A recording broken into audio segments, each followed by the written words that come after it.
नमस्कार 91.2 FM radio Kedar पर आपका स्वागत है। मैं हूं आपके साथ भुवन देवराड़ी और ये वक्त है हमारी डेली व्लॉग का। हमारे स्टाफ के सदस्य आपको हमेशा अपने व्लॉग के जरिए बताते रहते हैं कि हमारे आसपास जो भी घटनाक्रम है, जो भी जीवन शैली है, उसको हम आप तक लाते हैं। आज डेली व्लॉग की शुरुआत कर रहा हूं मैं, और मैं इस वक्त कहाँ हूँ, पहले तस्वीरें आपको थोड़ा सा दिखाता हूँ। मेरे पीछे आप एक बड़ा सा इलाका देख रहे होंगे, और आमतौर पर पहाड़ों पर ऐसे इलाके आपने अक्सर देखे ही होंगे।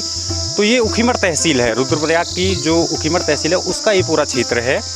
और उखीमठ तहसील का जिस जगह पे मैं खड़ा हूँ ये कंडारा गांव है। आप सामने अगर मैं अपने कैमरा सहयोगी से कहूँगा कि आपको दिखाए, ये कंडारा गांव है। और कंडारा गांव को जो गढ़वाल के 52 गढ़ कहलाए जाते थे, उसी में से एक गढ़ कंडारा गांव भी हुआ करता था किसी समय।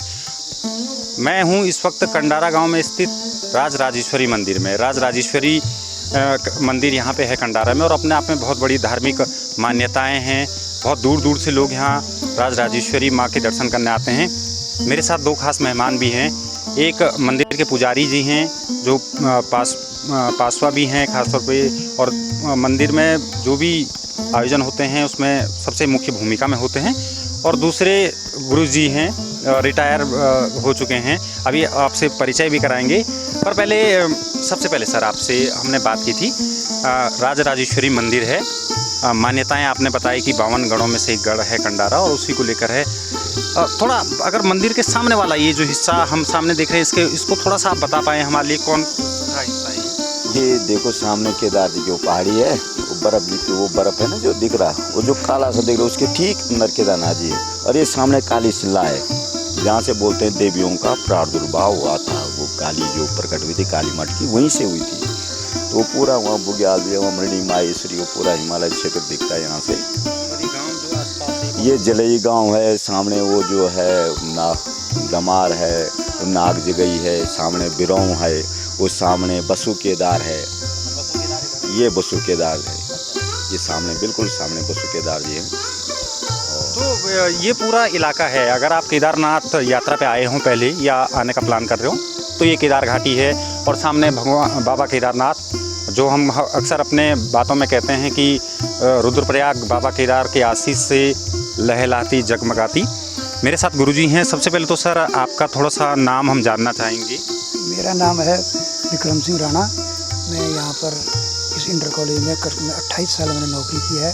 तो मैं बताऊं सर के सामने, थोड़ा सा कैमरा सहयोगी से कहूँगा थोड़ा सा इधर को अगर दिखाई। ये जो बिल्डिंग है ये दरअसल में इंटर कॉलेज है, कंडारा इंटर कॉलेज, राजकीय इंटर कॉलेज है। और यहीं कितने साल बताया सर आपने? 22 साल, 28 साल प्रवक्ता अंग्रेजी के तौर पे काम किया है। और सबसे बड़ी बात, एक चीज़ और जो मुझे अभी बातचीत में पता चला था, जो पुजारी जी हैं राजराजेश्वरी मंदिर के, और ये गुरु जी हैं, तो पुजारी जी जो है कि गुरुजी के शिष्य रह चुके हैं। सही कह रहा हूँ? जी। कौन सी क्लास में थे आप तब? मैं 6वीं में था जब गुरुजी यहाँ हमारे को आए थे पढ़ाए। ये हमको इंग्लिश पढ़ाते शुरू से ही। तो मैंने ज़्यादा पढ़ाई नहीं करी थी, 8वीं के बाद मैं चला गया था, लेकिन इन्होंने 3 साल मेरे को पढ़ाया है। 3 साल पढ़ाया है। तो वो हालांकि हम मंदिर में हैं और पुजारी जी हैं, सरदेय हैं, आदरणीय हैं। पर सर एक सवाल तो आपसे बनता ही है, अगर अब गुरुजी सामने खड़ा हो, शिष्य भी खड़ा हो, तो इस समय ये बताएंगे कितना डांटते थे, कितने मतलब कठोर टीचर थे या? दरअसल हमको मतलब डर बहुत लगता था। मतलब उस समय के टीचर थोड़ा उस टाइप के थे कि बस पढ़ना है तो होमवर्क जो है वो करना ही करना है। स्पेलिंग ऐसी है, थोड़ी भी अगर गलत है तो डंडी तो बहुत लंबी रहती थी। डंडा ही होता था, मुर्गा भी बनाते थे उसमें? तो मुर्गा के कम था उस टाइम, मार ज़्यादा थी। मुर्गा अब हुआ है, तो अब हुआ तो अब थोड़ा पढ़ाई पे भी फर्क। तो खैर रह ही नहीं गया अब तो, कहाँ किसी अब नहीं रह गया हो। पहले जो टीचरों का हमारे उधर जो डर था ना, जैसे हम अंटी खेलते थे, वो खेलते थे ऐसे करके, तो इनको देखना था तो समझ लो पेड़ के पीछे छिप जाना था। सही बात है, सही कह रहे हैं। हाँ ठीक है, बच्चों में डर तो था ही, लेकिन डर वैसे नहीं था। वो बच्चे उस टाइम के बच्चे जानते थे कि हमें जो मार पड़ती है या जो हम डर रहे हैं तो अपने भविष्य के लिए डर रहे हैं। ऐसी कोई वो डर नहीं था कि अरे यार क्या होगा कैसे, ऐसा कुछ नहीं था। अब मैं आपको बताऊं कि भारतीय धर्म ग्रंथों की जो बातें हैं वो कितनी सार्थक बैठती हैं।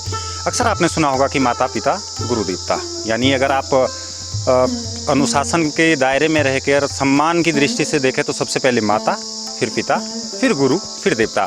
अब देखिए कि पुजारी जी हैं, राजराजेश्वरी मंदिर के पुजारी हैं, और देवी के पुजारी हैं, बहुत सम्मानित हैं।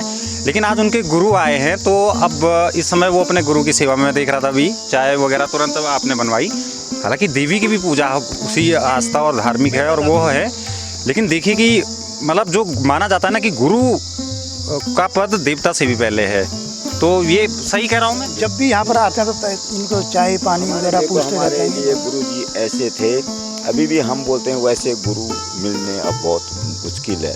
हमारी एक बहन जी हैं, मतलब जो हमको पहले में पढ़ाती थी,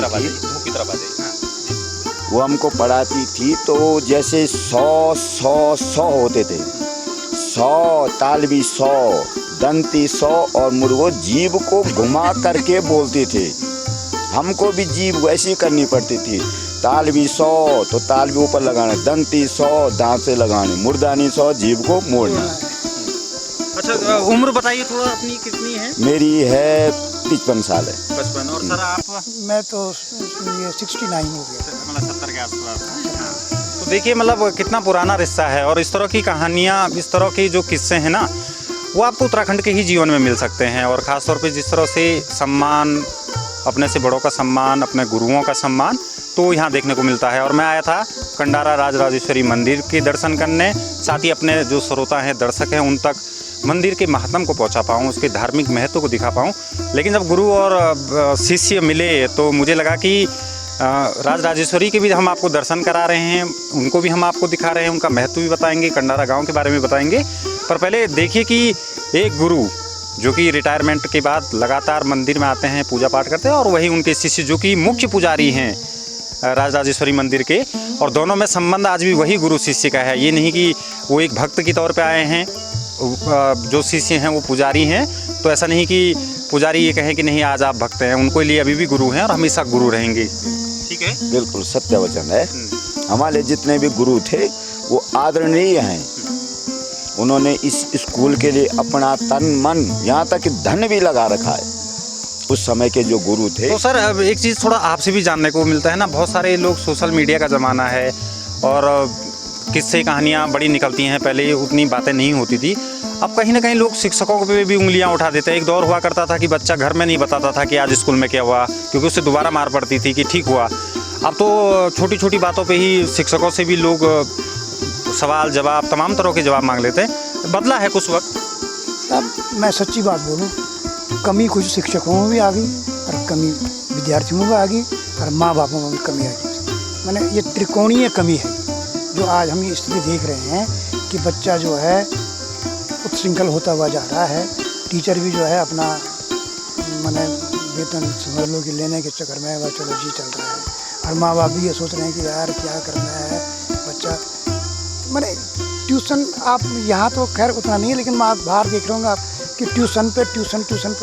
अगर स्कूल में ढंग से ध्यान दिया जाए तो हमारे टाइम पर तो ट्यूशन नाम की तो कोई चीज़ नहीं थी। तो ये अब जो रिटायर्ड टीचर हैं वो बता रहे हैं कि कैसी मतलब चीज़ें बदली हैं वक्त के साथ। खैर वक्त हमेशा बदलाव लेकर आता है, कभी सकारात्मक कभी नकारात्मक, अब उसको आपको समझना है कि आप उसे कैसे लेते हैं। तो एक पीढ़ी ये हैं जो 70 के पास है उम्र, स्कूल में सेवा की है, बच्चों को पढ़ाया है, प्रवक्ता अंग्रेजी के तौर पर। यहाँ पे उनके शिष्य हैं, ये दूसरी पीढ़ी हो गई जिन्होंने पढ़ा है गुरु से और आज भी गुरु का सम्मान। और इधर थोड़ा कुछ दृश्य मैं चाहूँगा आप दिखाएं, ये तीसरी पीढ़ी है।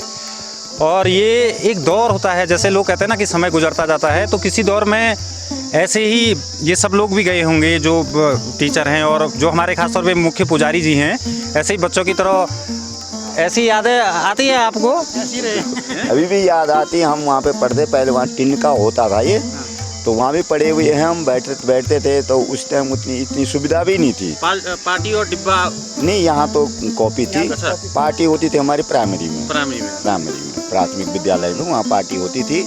लेकिन यहाँ हमारी वो रहती। तो हमारे जो टीचर थे वो हमको रात को भी पढ़ाते थे बिना किसी शुल्क के, एक्स्ट्रा क्लास जिसको बोलते हैं आज के समय में। तो वो समय अब आना लगभग कठिन जैसा है, क्योंकि सबसे ज़्यादा मैं मानता हूँ इसमें अभिभावकों की कमी है। क्योंकि अगर टीचर अभी भी अच्छे हैं, लेकिन अगर वो शिकायत करेंगे तो अभिभावक जो है उल्टे जो है शिकायत मोड में आ जाते हैं, सही बात है। तो ये मैं हूँ, जो मैंने बताया राजेश्वरी मंदिर कंडारा में। सामने कुछ और दृश्य थोड़ा सा दिखाना चाहूँगा। ये बच्चों की यादें हैं। कल इन्हीं में से बहुत सारे लोग अलग अलग क्षेत्रों में जाके हम लोगों के सामने आएंगे, आप लोगों के सामने आएंगे। और ये सिलसिला आज से नहीं, वर्षों से चलता आ रहा है। ऐसे ही एक टीचर अपने बच्चों को तैयार करते हैं, फिर वो बच्चे आगे जाते हैं और एक नई पीढ़ी उनका स्थान लेने के लिए पहुंच जाती है। तो उधर वो बच्चे जो अब अर्धवार्षिक परीक्षाएं शायद चल रही हैं, तो अब पेपर देने के बाद, आपसी चर्चा के बाद वापस अपने घर जाने की तैयारी में हैं। एक अलग माहौल उधर है। और यहीं इधर को अगर कैमरा में सहयोगी से कहूँगा तो दोनों निहारते हुए, उन दृश्यों को याद करते हुए। तो ये 3 पीढ़ियाँ मैंने आपको दिखा दी एक ही ब्लॉग में कि कैसे 3 पीढ़ियों का ये संबंध है और ये सिलसिला हमेशा चलता रहता है। इसलिए कहते हैं कि जीवन में सकारात्मक बनिए, आगे बढ़िए, क्योंकि जैसे जैसे सीढ़ी में आप ऊपर को जाएंगे, नीचे से स्थान अपना बढ़ते जाएंगे, उनकी चिंता आप मत कीजिए। फिलहाल आप दोनों का बहुत बहुत शुक्रिया कि आप दोनों ने अपना कीमती समय हमें दिया। और जाते जाते शिष्य के लिए आज भी गुरु कुछ मंत्र दे के जाएंगे। अरे नहीं, बहुत अच्छा कार्य कर रहे हैं, बहुत खुश इनको देख करके। देवी की सेवा बहुत अच्छे ढंग से कर रहे हैं। और बहुत आप बढ़िया। क्या कहना चाहेंगे गुरु के लिए? हम तो ये कहेंगे, जैसे माता का आशीर्वाद है, माँ भगवती का, ऐसे आपका भी सदा बना रहे। हमारे लिए तो भी गुरु हैं। भले अब तो ये भी मेरे को भी हाथ जोड़ेंगे, तो मैंने भी तो इनको हाथ ही जोड़ना है, तो अब थोड़ा है, लेकिन हमारे लिए भी उतने ही आदरणीय हैं। और मैं ये चाहता हूँ कि ये मेरे को अभी भी अगर कुछ गलत हो रहा है, मेरे को अभी बोलें। मैं चाहता हूँ, खुद चाहता हूँ मेरे को समझाएं। तो ये था आज का हमारा डेली ब्लॉग। थोड़ा लंबा हो गया है, लेकिन कोई नहीं, ये गुरु शिष्य और तमाम चीज़ों को हमने एक ही ब्लॉग में लेकर आपके लिए लाए हैं। और सामने केदार घाटी के बार फिर अपने कैमरा सहयोगी से दिखाना चाहूँगा, बर्फ़ से ढकी वादियाँ। और 18 अक्टूबर का दिन है आज, और 18 अक्टूबर के दिन ही इस बार पहली ही बरसात में अच्छी खासी बर्फ़ गिरी है और बहुत सारा उत्साह लोगों में है। बहुत सारा जो स्थानीय लोग भी हैं काफ़ी खुश है इस बर्फबारी को देखकर, और जो पर्यटक हैं वो भी काफ़ी खुश होंगे। और जो तीर्थयात्री केदारनाथ आना चाहते हैं, बाबा केदार आपको बुला रहे हैं, सामने आपका स्वागत करने को तैयार हैं। तो आज के ब्लॉग में यही, कल एक नए स्टाफ सदस्य आपके लिए नया ब्लॉग लेकर आएंगे। फिलहाल कंडारा राजेश्वरी मंदिर से ये था आज का ब्लॉग। ऐसे ही अन्य ब्लॉग देखने के लिए जुड़े रहिए हमारे साथ 91.2 FM पर रेडियो केदार। सुनते रहिए सुबह 7 से शाम के 5 बजे तक अपने रेडियो सेट पे, मोबाइल सेट पे। साथ ही अगर आप बाहर हैं, हमें फॉलो करना चाहते हैं, हमारे कार्यक्रम देखना चाहते हैं, तो आप यूट्यूब पे हमारे चैनल को सब्सक्राइब कीजिए, फेसबुक पे हमारे पेज को लाइक कीजिए। हमारा लाइव ऐप भी है जो कि आपको एंड्रॉयड फ़ोन में मिलेगा, रेडियो केदार के नाम से। उसको आप डाउनलोड कर सकते हैं। हमारी वेबसाइट पे जाके उससे सर्च कीजिए, वहाँ से हमारा कंटेंट आपको मिलता रहेगा। और उत्तराखंड के जनजीवन से जुड़ी ऐसी धार्मिक जो मंदिर हैं उनके बारे में जानकारी, गाँवों के बारे में जानकारी, लोक संस्कृति की जानकारी, वो प्रतिभाएँ जो सामने आना चाहती हैं लेकिन उनको मंच नहीं मिल पाता, उनको भी हम मंच देने का काम कर रहे हैं। तो आपके आसपास भी अगर कोई भी ऐसा टैलेंट है, आप हमें ज़रूर बताइए, हम आपके पास पहुंचेंगे। लेकिन सुनते रहिए 91.2 FM पर रेडियो केदार। धन्यवाद।